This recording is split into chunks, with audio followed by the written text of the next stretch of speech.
Welcome to In Focus with Ejaz Haider. In our top segment tonight, we take stock of the situation in Afghanistan. Violence in that country continues unabated. But a most worrisome trend is targeted killings of civil society activists. This has happened before, but in November and in December this year, at least 5 journalists have been assassinated.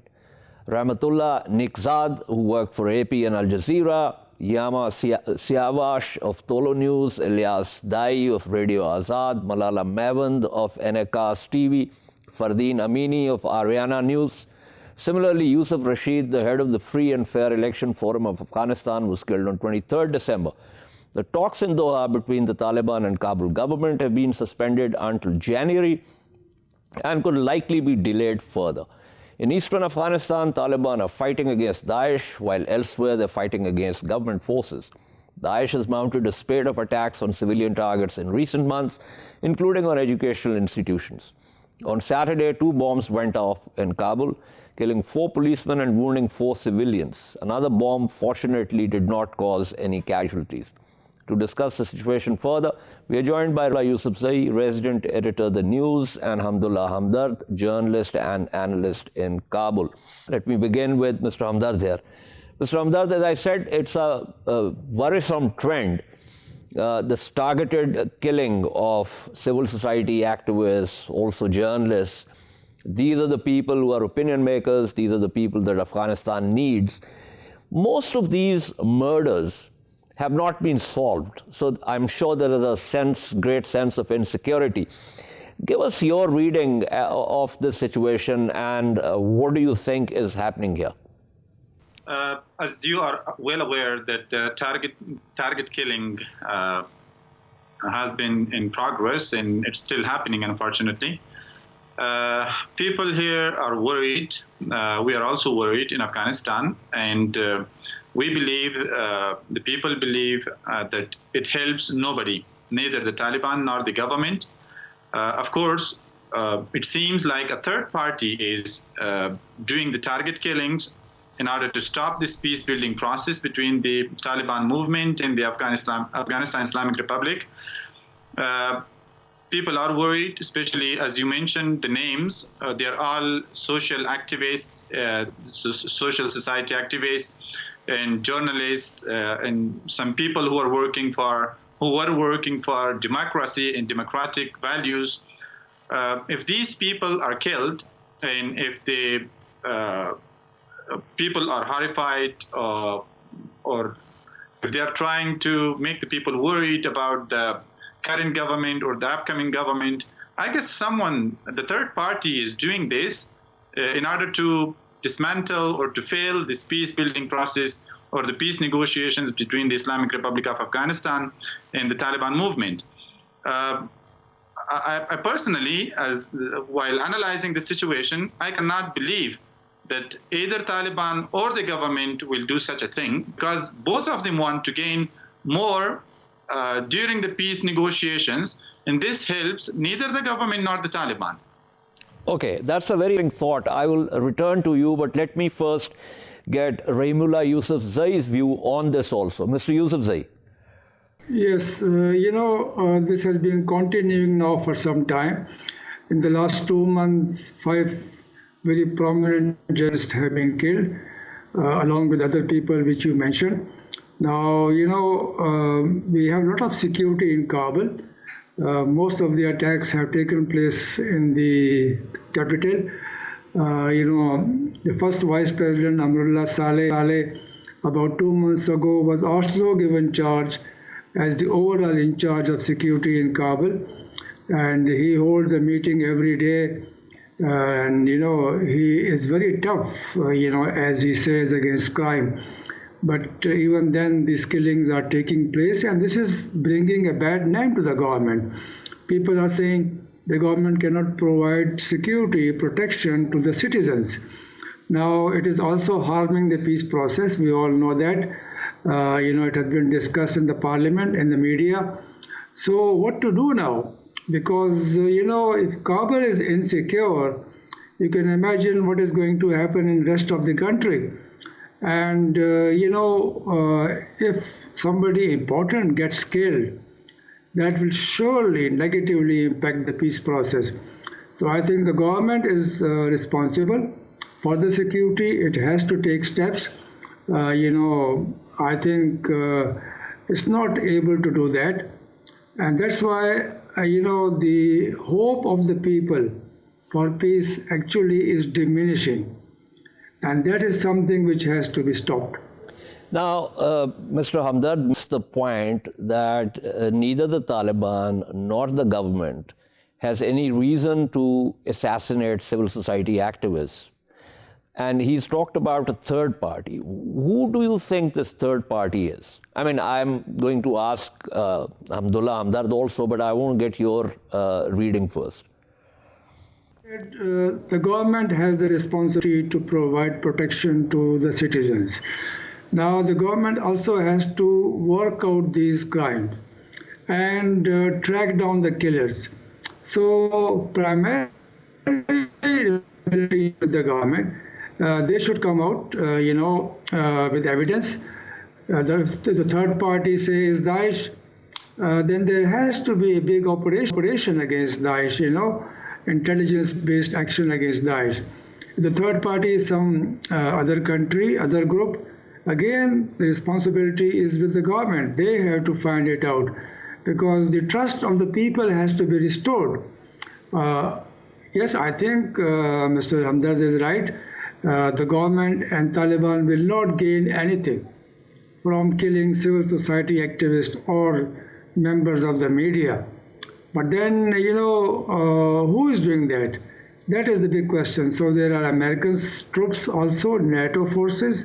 The Afghan government has got a lot of, security personnel, and they also have to find out. But I think, sadly enough, there have been so many killings, and I don't think any of these have been resolved yet. Yes, that's a major problem. Let me go back to Hamdullah Hamdard here. Mr. Hamdard, a couple of things that Mr. Yusufzai has talked about. One is, of course, he agrees with you that neither the government nor the Taliban get any advantage out of this. However, he says that it is the government's responsibility to basically solve these murders. He's also talked about the fact that Amrullah Saleh was the first vice president. He is the man in charge of security in Kabul. He has a long experience as an intelligence chief. So he's eminently suited to the job. Yet, when I speak with, not on the program, but obviously, when I speak with friends in Afghanistan, they talk about criminal gangs operating in Afghanistan, including in Kabul. They talk about drug lords, many of them have ingress in the government, and they talk about other vested interests. So give me a sense of what the situation is. And why is it that people think that there are lots of these people who are actually linked up with people in the government, and which is why these murders don't get solved? Well, you know that Amrullah Saleh, the first vice president of Afghanistan, he has experience in the security sector, especially in the NDS directorate. However, we should see that he also has some rivals and some oppositions, and he has been in charge of the security, especially in Kabul these days. Since a month ago, he took the responsibility for the security of Kabul, or 2 months. Here, some people are opposing him, including some parliamentarians, and these killings, or the target killings, could be done. I mean, this might be done by a part of the Taliban who are opposing the peace talks. It could be done by some parliamentarian groups, or it could be done by some criminal groups, or it could be done by some mafia who are against these moves of Amrullah Saleh in Kabul, and those who do not want to be controlled strictly by the government. They are weakening the government from the inside, and it is very tough. As Yusufzai said, if the Kabul has such a situation, then you can imagine what can happen in the provinces. Here, the government definitely has the responsibility to provide security, but once, as you know, it has to be found. They have to find who is doing this. Correct. once they know who is doing this, if the Taliban are not doing that, if the government is not doing that, if Daesh is not, or IS is not doing that, if the internal mafia or even the MPs do not have any interest in doing such things, in target killings, then who is doing that? The government has to find this, has to find the answer to this, to say to the people who has done all these target killings. And then, of course, once they find it, then they can easily answer to that. Right. One final question, Mr. Hamdard, since you are also a practicing journalist. What is the situation in terms of security? I mean, because the government obviously cannot provide police protection to everyone, do you people carry any personal weapons? How do you provide for your security? Well, we definitely carry the weapons. We have the pistols, we have the guns, and not everybody, of course. Not everybody has that.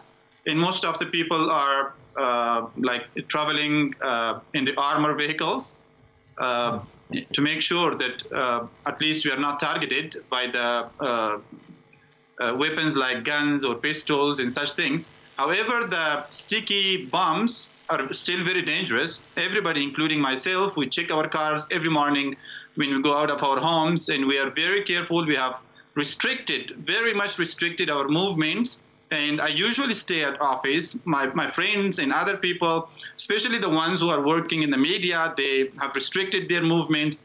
And even the friendly gatherings have stopped. They do not go to the hotels or to the restaurants, or they're not doing the party or like meeting friends outside.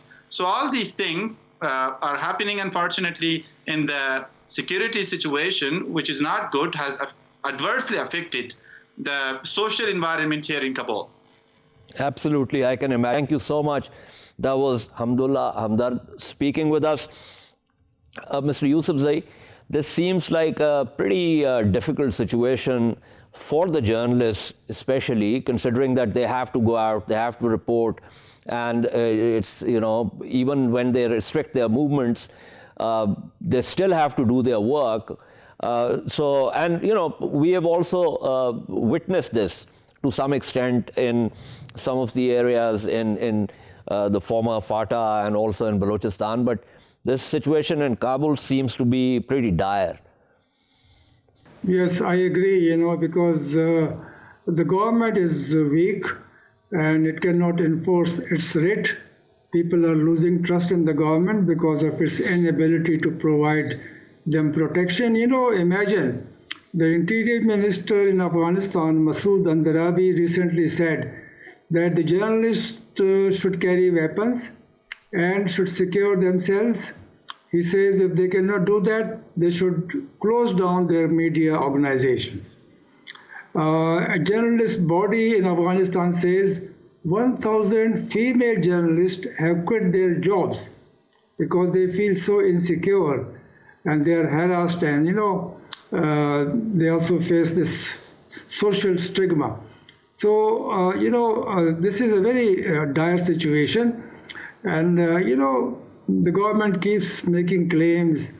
Amrullah Saleh was appointed security in charge because they thought he will deliver, and he made many claims.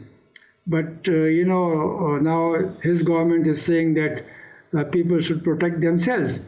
Those who have lost their lives, their families are demanding investigation, but that you know, has not been done properly. I think that, you know, the Afghan government has a big responsibility. And but Mr. Yusuf, Hamdullah Hamdard, you heard him say that there are lots of people who are opposed to Amrullah Saleh, and he went to the extent of saying that you know, they are so opposed to him that they could well have been, or some other groups may well have been, behind these targeted assassinations. This, you know, animosity is mutual. Hamdullah Saleh has been using very tough language against the members of parliament, against even the media. You know, he says whatever he wants, as if he's not accountable to anybody. The members of parliament were very critical of him. But I don't think that it has gone to that extent, that they will start killing people to make him fail. I don't think that's true. But in a way, he has to be more responsible and more careful about what he says. And I think, I don't know, but Ashraf Ghani is also coming under pressure because of the statements given by Amrullah Saleh almost every day against his opponents. Absolutely. Stay with me, Mr. Yusufzai. I am also joined by David Sedney, who is Senior Associate with the Center for Strategic and International Studies. David, thank you for being on the program. We were talking about, violence, of course, continues unabated, but a more worrisome trend that we've seen in November and December are targeted killings of civil society activists, including journalists. At least 5 journalists have been killed in these 2 months. Then on 23rd December, another civil society activist was killed. So I was trying to get a sense of what's happening, and I had Hamdullah Hamdard before you joined me, because he is in Kabul. He's a journalist himself. We're talking about criminal gangs, the fact that some of these gangs have ingress in the government. There are the drug lords. Some of them are part of the government. Lots of these murders have never gotten solved. So give me your sense of what is going on here. This is very clearly a part of the insurgency, the Taliban-led insurgency against the government. All these remarks about criminals and other things are just getting the picture entirely wrong. This is a time-tested tactic of people who carry out ideologically driven insurgents. They kill those who will be the center of opposition to them. That's why they're going after intellectuals, civil society activists, and journalists. A lot of the conversation you had before is really, quite frankly, irrelevant to what's really happening in Afghanistan. This is the Taliban and their allies working to try and undercut the basis for a government that will not be dominated by them. This is something that really needs to be taken up with the Taliban and have them in Doha and have them stop this. We saw before that when the Taliban stopped fighting, Afghanistan has peace. When the Taliban fight, Afghanistan has this kind of violence. So I really think your earlier guests, unfortunately, are getting it wrong. That's very strange, because he's an Afghan journalist. He's been covering this conflict for almost 20 years, and he said that Taliban and the Kabul government have no reason to do this, and he talked about a third party. So I'm kind of confused because you seem to be very certain that this is being done by the Taliban. By the Taliban and their allies. This is not just a situation where there's just the Taliban. There's the Haqqanis, who are part of the Taliban, but also separate. There are various factions inside the so-called Islamic State or Daesh. All of these groups have long-standing relationships among each other. Sometimes they fight each other, but other times they unite against whoever is in charge, the people who are in charge in Kabul now.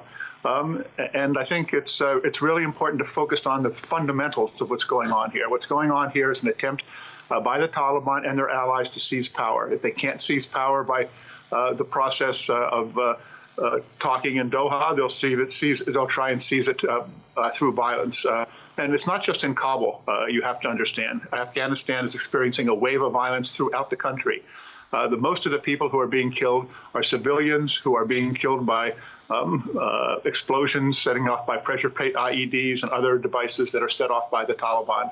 I'm sorry, Ijaz, but I think your guest and the focus of the show is just getting it wrong. Right. So tell me, the Americans themselves are talking about the fact that the Taliban are locked in a bitter fight with the Daesh in eastern Afghanistan.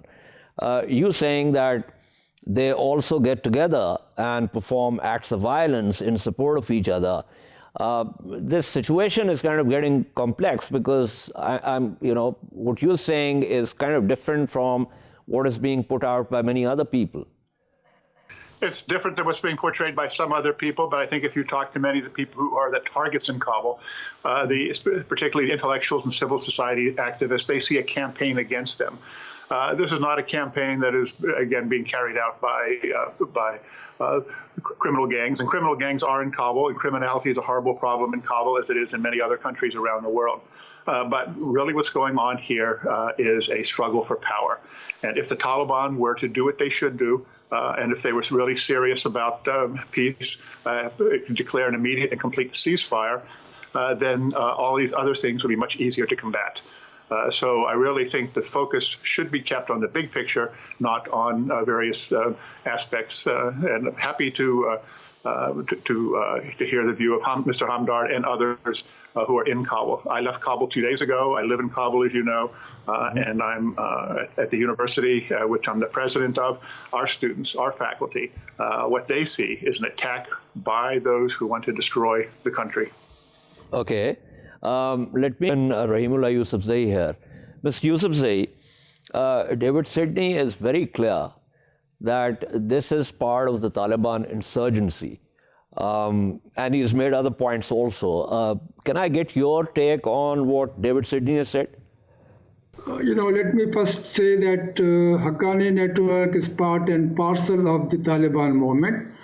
And Sirajuddin Haqqani, the leader of Haqqani network, is now the deputy leader of the Taliban network. So we have to talk about them together. They're not separate in any way, let me say, number one. Secondly, Daesh, I don't think there can be any alliance between Daesh and Taliban. They have been fighting each other and they hate each other because some Taliban had joined Daesh earlier, and that was a big loss for Taliban, but now no longer any Taliban commander or fighter has joined Daesh in recent months, or say several months.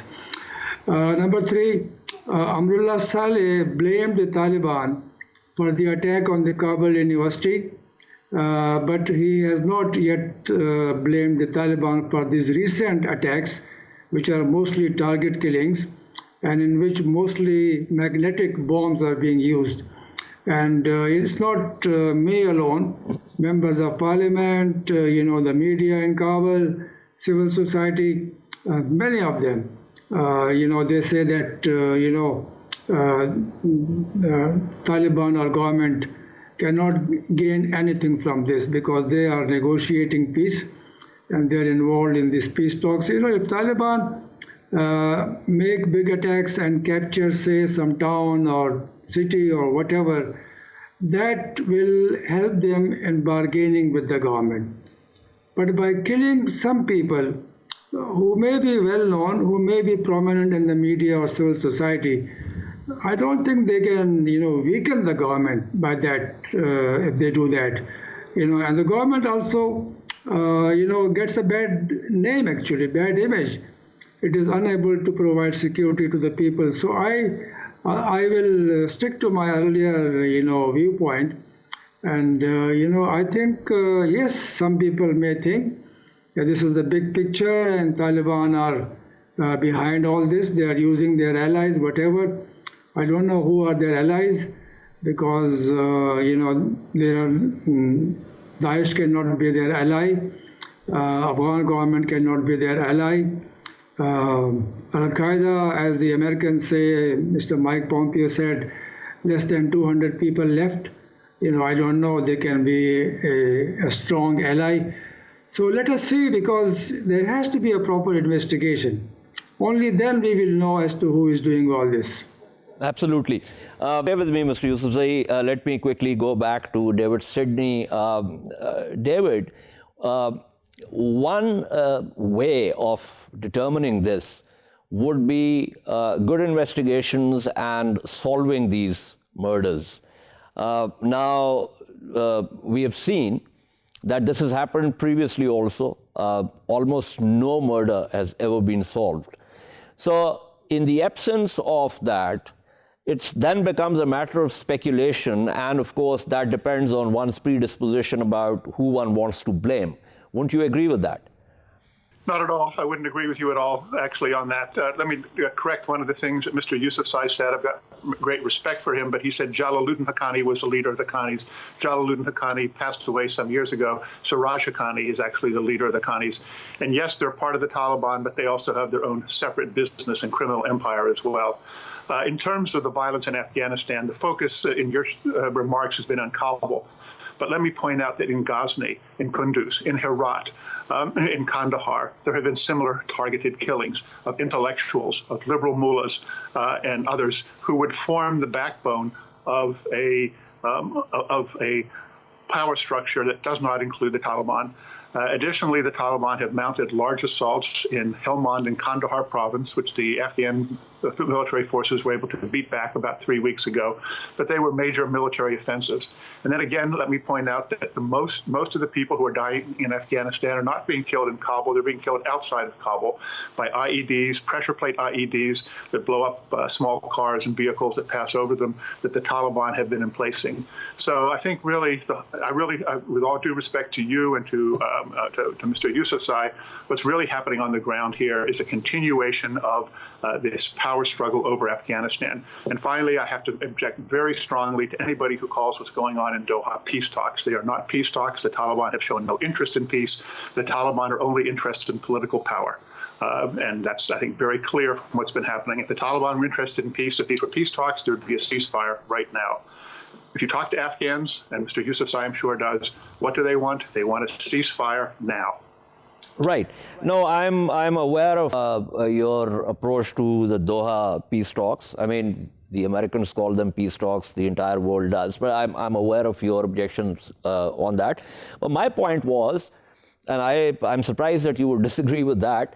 My point was that if the government can actually solve these murders, it'll become easier for people to figure out who exactly is behind them. Otherwise, there's a lot of speculation, as I said, based on one's predisposition. But thank you so much, David, Sedney. Always a pleasure speaking with you. Let me go back to Rahimullah Yusufzai here. Mr. Yusufzai, it seems that David is saying that there are lots of Afghans, and not just in Kabul, but elsewhere also, who are being targeted. And this is not just simply something which can be done by criminal gangs or, disgruntled third parties. This is essentially the Taliban trying to make space for their own power grab. First let me clarify, I never said Jalaluddin Haqqani is the leader of the Haqqani network. He has died. Yeah. I'm not that naive. I said Sirajuddin Haqqani is the leader of the Haqqani network, but he is also the deputy leader of the Taliban movement, and he is commonly known as Khalifa. I have met him, I know him, so I didn't say that. Maybe he did not hear me properly. Now the other thing is that, if Doha talks are not peace talks, or it is, a Taliban grab for power, let me say that, why are Taliban holding talks? Because they want to achieve something. They already had a peace agreement with the US, and they are claiming that they were able to force the Americans to talk to them and also agree to withdraw their forces from the Afghanistan. So, they're not talking there just because, these are peace talks or whatever. They are talking because they think they will achieve something out of it. And, they could achieve some power, they could achieve some concessions. This is why they are talking. And also the Afghan government and earlier the Americans, they were negotiating with Taliban because they thought there's no military solution and they have to negotiate with Taliban because that is maybe the most appropriate or reasonable way to achieve peace. Absolutely. But I think that, yes, if Taliban are hoping to grab power, so they have been fighting for the last 2 decades. Correct. And they have been trying to grab power. They grab power in parts of the country, but not the big cities or the whole country. Absolutely. So I think that, I think that's a no-brainer that they won't make that political space for themselves. But thank you so much. That was Rahimullah Yusufzai speaking with us. I now have with me Christian Kaunert, who's chair of policing and security, as well as director of the International Center for Policing and Security at the University of South Wales. Professor Kaunert, a very simple question. We were talking about these targeted assassinations in Kabul, elsewhere in Afghanistan. And like mostly journalists, civil society activists. Now, there's a lot of speculation based on everyone's predisposition about who might be responsible. My point during this program has been that the government has never been able to solve any of these murders. And unless they actually solve some of these murders, this whole sort of space for speculation will remain open. I think you made a very, very fair point. I mean, at the end of the day, it's a very complicated situation. We're in a very tense moment in the history of Afghanistan. So obviously, these murders are meant to influence the process, as the previous speaker has already pointed out, and I think that is a fair point. But of course, it is also true to say that, like in any society, it is important that those murders are then solved, and as a result of that, put an end to speculation, as you just pointed out. So I think that is a very fair point.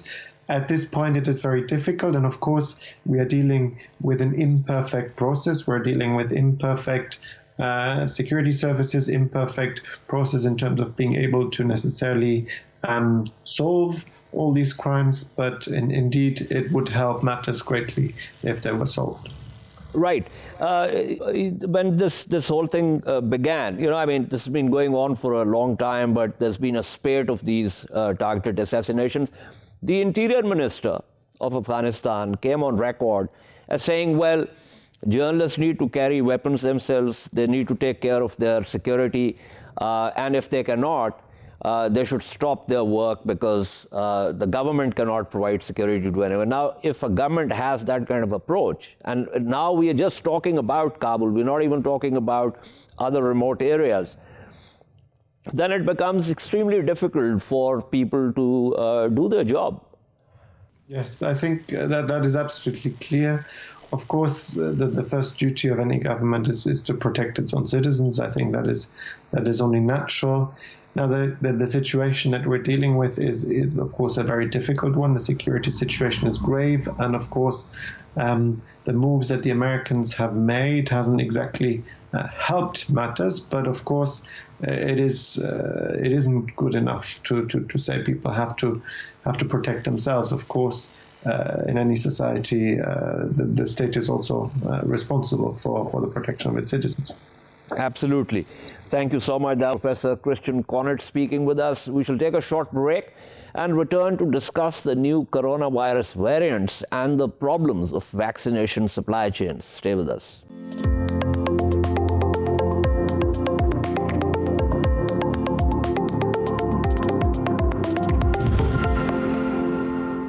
Welcome back to In Focus. Let's get down to our second story. Several countries, including Pakistan, have suspended flights from the United Kingdom after genome testing found a new variant of coronavirus in that country.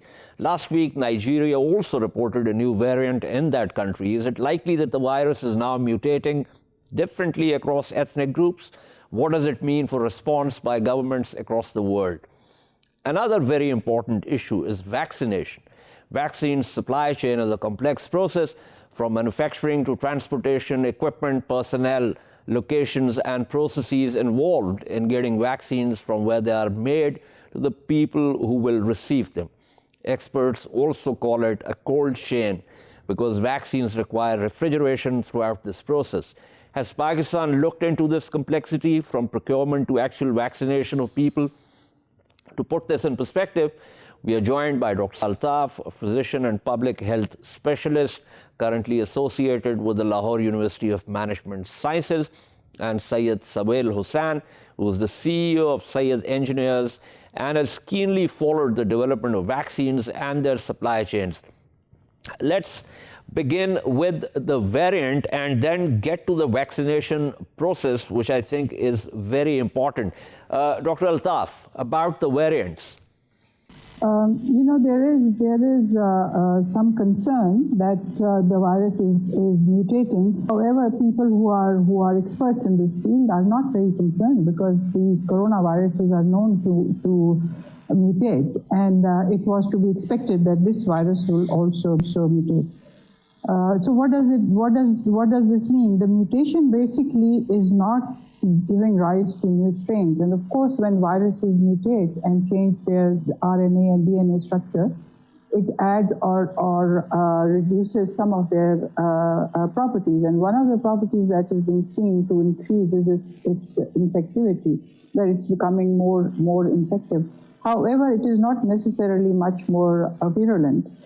So that people should be reassured. However, the virologists basically are unhappy about the fact that this epidemiological data, its infectivity, because the infectivity is also determined by the behavior of people. You know, if you are following SOPs and behaving, protecting yourself, then you don't get infected.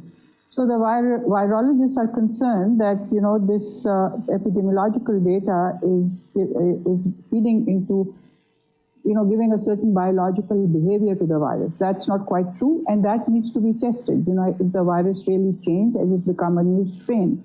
So unless it becomes a new strain, I don't think there is much cause to worry. And as far as the infectivity of the virus is concerned, and if it is much more infected and infective and less virulent, then of course, you know, it takes us back to the personal protective measures that we need to protect ourselves and protect each other. So I think that this kind of hype that this is something very strange and we don't know how to handle it is not quite correct. Right. They are, in fact, what they variants under investigation. But as I said, another very important issue is about vaccines and vaccination. So there are the vaccines and then ultimately the process of vaccination. And I have some of the points from this very good article by Bruce Wiley, who actually leads a team that has worked on vaccine delivery and vaccine supply chains around the world for over 15 years. And some of the points that he makes, for instance, that vaccine supply chains are complex and can make or break COVID-19 vaccination efforts. He also says that don't assume that current vaccine supply chains are sufficient to deliver COVID-19 vaccines. And he also says that we must factor in COVID-19 vaccine wastage when planning vaccine production, delivery, and administration. Another point is about understanding that the rollout of COVID-19 vaccines will affect the delivery of other vaccines and vice versa. Then we need to coordinate the design and packaging of COVID-19 vaccines with the design and operations of the COVID-19 vaccine supply chain. And another point is about accounting for the dosing schedule of COVID-19 vaccines. Then it's about developing clear strategies that consider the different COVID-19 vaccines, their production schedules, and their target populations. And then he says, let's not overlook the COVID-19 vaccine accessory supply chain. And finally, don't neglect populations that are harder to reach or harder to vaccinate. Savail Hussain, I know personally that you've been looking into this for some months now. I just noted some very important points. Give me a sense of how, if we were to juxtapose these points with what's happening in Pakistan, how would you look at the situation? Well, yes, I think that vaccine delivery and supply chain is very complex. But the good news for Pakistan and for much of the world is that there are multiple vaccines which are currently under development or which have already been given emergency use authorization. So, and those vaccines do not require the kind of very, unwieldy or difficult supply chain, a cold supply chain. So Pfizer, for instance, which was the first vaccine to go to market, it does require extremely low temperatures, minus 70 degrees. And it doesn't really last for very long, outside that supply chain. So that is something which is practically impossible for countries like Pakistan, where temperatures are high and distances are long. But the good news is, like I said earlier, that the Chinese vaccines, Sinopharm, CanSino, the Oxford vaccine, even the Moderna vaccine, do not require, such extreme, temperatures. So, on that front, I think we should be okay, once we select the right vaccines. But the key thing here is not just the vaccines, as you mentioned when you were citing that article, it is also the accessories. So every vaccine will require syringes, for instance, and Pakistan does not have a domestic capacity of any significance currently to cater to that kind of demand. Currently, about 50% of our needles or injections are imported. So I think that has to be organized in tandem with vaccine procurement. The second point which you mentioned, also citing the article, is the strategy of how you go about vaccinating. And I think there, Britain, for instance, is considering, giving only one jab. Because, the testing so far suggests that while the second booster shot does reduce the chances of acquiring the virus, but it does so only marginally. So, for instance, in Pfizer's case, if you get one shot, there's a 91%, the data suggests about a 91% chance that you will not catch the virus. But if you get a double shot, then that rises by about 4% to 95. So these kinds of trade-offs in the short term, when supply is short, countries like Pakistan and rest of the world will have to consider. Because the key thing is to get the vaccine out as soon as possible and target as many people as we can, starting with the most vulnerable and then moving down the chain. Right. Let me get back to Dr. Altaf. Dr. Altaf, about vaccination and the supply chain, what exactly is your reading of the situation in Pakistan in terms of procurement, in terms of setting up this very complex process and getting the vaccine down to the people who need to be vaccinated? I am not as, I'm much more worried about this aspect of it because, the issue that the vaccines would be produced and would be manufactured and would be available, and even the financing was an issue that was expected to happen because the world has been very good at doing this for the past 25 years. However, and of course, this article cites all the supply chain related issues which are very much applicable in Pakistan. But what it misses out is the demand side issues. If you look at the experience of Pakistan over the past 25 years in related to other vaccine protection activities, those have not really been very successful. And even after, in the past 10 years, almost $1.6 billion have been invested in Pakistan's polio program. And that program doesn't even need any syringes. It's just a vaccine and it just to be squeezed in children's mouths. And you can see the problems that is running into. So those problems are basically problems of access and distribution of vaccines, and those problems are huge issues of demand side. I don't see the government of Pakistan putting its head together and really thinking through these very critical issues. Of course, the good news that there are going to be many different kinds of vaccines and they would be available and they can be financed. But what we need to focus on and put pressure on the government is that what is their plan? If we say, well, of course, theoretically, we need to get to as many people as possible, and those that are vulnerable, we need to identify them and get the vaccine to them. But how to do it? What is the plan? Where is the plan? Who's going to do it? For successful vaccination, at the end point, there are 3 V's that need to be there. One is the vaccine, the second is the vaccinator, and the third is the vaccinee who is ready to get vaccinated. So unless those 3 things get together at one point, this whole issue of supply and maintaining cold chain and, all of that falls by the wayside. So these are very, very complex and very chronic problems that the government needs to get to very quickly. Right. Before Savail Hussain, give me your sense of Dr. Altaf has actually made some very interesting points, including about the demand side, including the fact that we have had this what is known as the decade of vaccines, and yet the result so far in Pakistan has not really been very promising. So, keeping that data in mind, give me your thoughts on this supply chain process also and the demand side also. So there are 4 critical challenges that Pakistan faces in the days and weeks ahead. The first challenge is of procurement. Pakistan so far has lagged behind the rest of the world in placing orders. We still today, to this date, have not placed a single order.